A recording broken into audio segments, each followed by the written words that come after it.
Okay, so I'm going to be talking about mountain bike costs and expense and why they're so expensive. If you've looked into mountain biking at all, again, my videos are geared towards new mountain bikers. If you looked into it at all, you've probably realized that you can't get a decent hardtail for under 500 bucks. And it's painful how expensive they are, but there's a reason for it. And there's a difference when you go from a $500 bike or an $800 bike up to $1,000 to $2,000 to $3,000. I mean, it's not just money you're throwing at it. There are some substantial differences. And so what I'm going to talk about today is the difference between this bike was, I believe, 600 bucks back in 2005. Okay, and this bike here, which is my bike, the bike I like and the bike I like to ride. This bike was 2,300 back in 2011. This was the inaugural year of the Anthem 29er, so it was their first year, and so they put all the good stuff on it. They have Shimano parts. I have a Shimano drivetrain. It's set up really well. I mean, this was the cheapest one you can get at the time, and it's got Fox suspension and everything. I'm thrilled with it. But basically, if you look at it, okay, if you're going to take a jump, okay, and you're going to be landing on something, do you want to land on that? Or do you want to land on that? I mean, that's just one way to look at the difference in expense. You can just clearly see, just at a glance, the difference in the value and the strength and how well the bike's built. So that's just a once over. Now, the other thing we're going to look at is we're going to look at the size of the parts and the types of parts. You know, you've got, it's pretty hard to find a mountain bike these days that doesn't have disc brakes, but if you got calipers, let me tell you, the stopping power on these just isn't there. It's awful. You know, you look at the size of the axle, okay? You know, this axle the front axle has dropouts, as you can see. Whereas over on this bike, you've got a much more substantial axle. If you're going to be taking some hard hits, that's probably the axle you'd want to be on out of the two. And also, you'll notice there is no dropout. This is a through axle. This axle comes out and goes back in through the bike and gets screwed down. Okay, so this whole thing comes out and then the wheel comes loose. There's no dropout in here. That doesn't. So this is really strong. I mean, that's like an I-beam looking thing. Okay, so it makes it a lot more stable, a lot more sturdy, makes it stiff and rigid. So when you're taking corners and stuff like that, you have a lot more confidence in what you're doing. So that's real important. The other thing that is, oh God, I can't believe I even missed it. Okay, this right here is a coil sprung fork. Okay, it'll work, just not very well.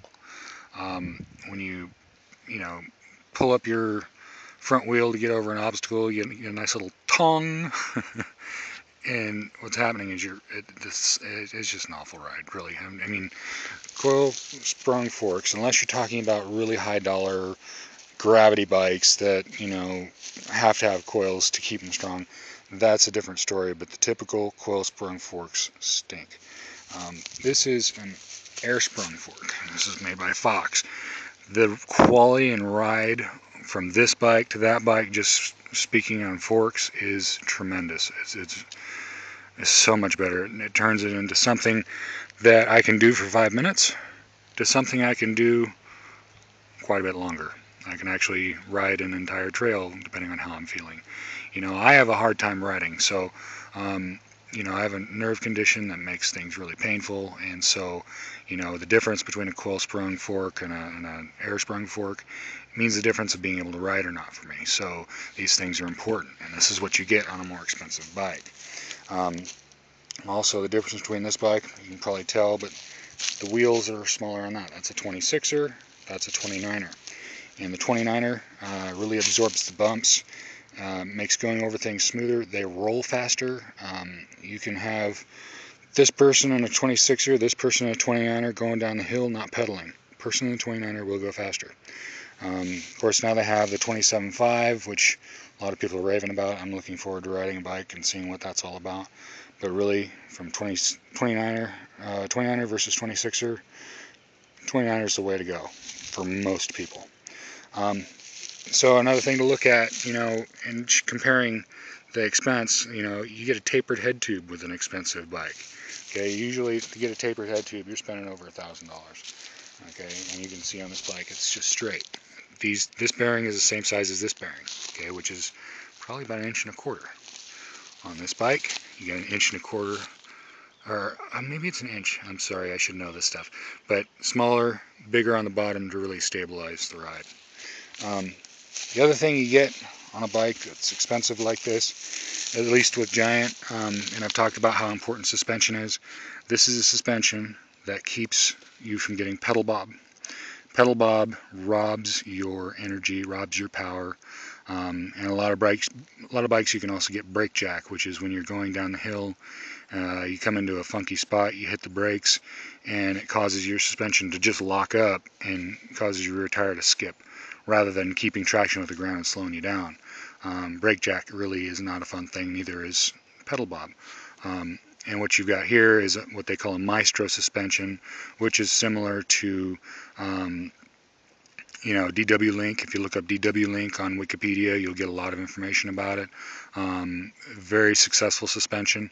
And Maestro is very similar, and so is Niner's CVA technology, Yeti's switch, all kinds of things.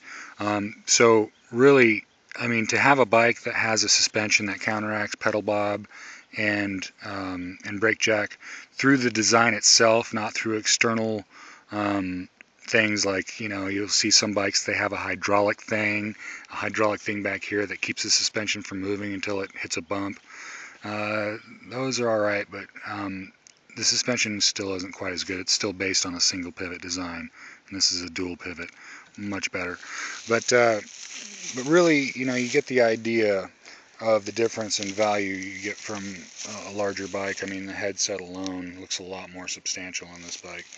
And the other thing too is, like, this has a 10-speed drivetrain, and what that means is it's got 10 little gears back there, versus this one, which I think is like 7 or 8. And why is having 10 speeds that important? It is and it isn't. I mean, if the top cog and the bottom cog, your biggest and smallest gear, if those are the same on a 7-speed or an 8-speed versus a 10-speed, you're really not gaining that much other than a little bit more adjustability.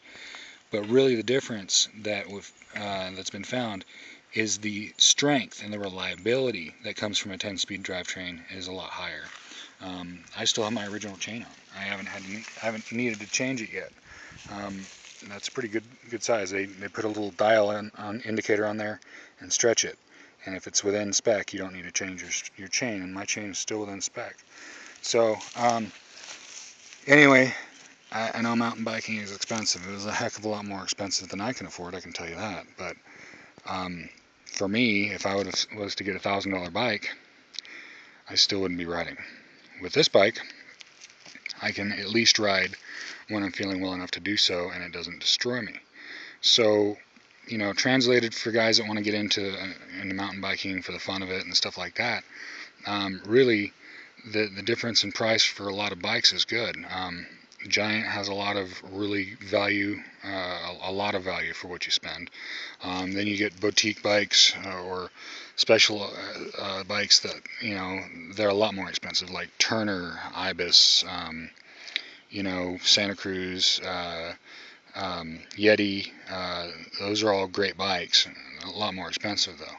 So, but I'll tell you, it's hard to find a bike of the big manufacturers that have a good suspension, like the Turners and Yetis and things like that. It's hard to find a properly suspended bike. And I don't want to say the manufacturer's name because I don't like to talk bad about anybody, but your bigger bike makers don't typically have that technology. Usually it's maybe something that helps brake jack, and then you need to use this pro pedal switch to make it happen up hills. If you don't have that switch, you're dying up the hill, or you're walking. For reference, I don't ever use that switch unless I'm on a completely flat, very steep uphill long climb. Then I'll flip the switch over to make it a little firmer platform. But generally speaking, I leave that open. I don't get pedal bob, and I actually get really good traction going up the hill. So anyway, you know, I just wanted to kind of go over the differences, because a lot of people just look at this and say, man, why are bikes so expensive? And also, one more thing I wanted to talk about is, just because a bike's expensive doesn't mean you're getting a phenomenal bike. Okay, you can get bike makers, I've seen them out there, and they're generally known for making the volume bikes that, you know, there's a lot of them, a lot of the cheaper ones, but then they'll make you know, their flagship, and they'll put all these nice parts. They'll put the Fox parts on, they'll put the Shimano parts on, but when it comes to a full suspension bike, it's all about the rear suspension. If you've got a crappy rear suspension, all these phenomenal parts are, you know, they're going to work great, but your bike is just not going to be as good, and you can't change out the rear suspension. This is an integral part of the frame. You can't put this suspension on another bike. Okay, so this is where, you know, getting the right bike is important. It's all about the suspension. So anyway, thanks for watching. I appreciate it, and hope you guys enjoyed.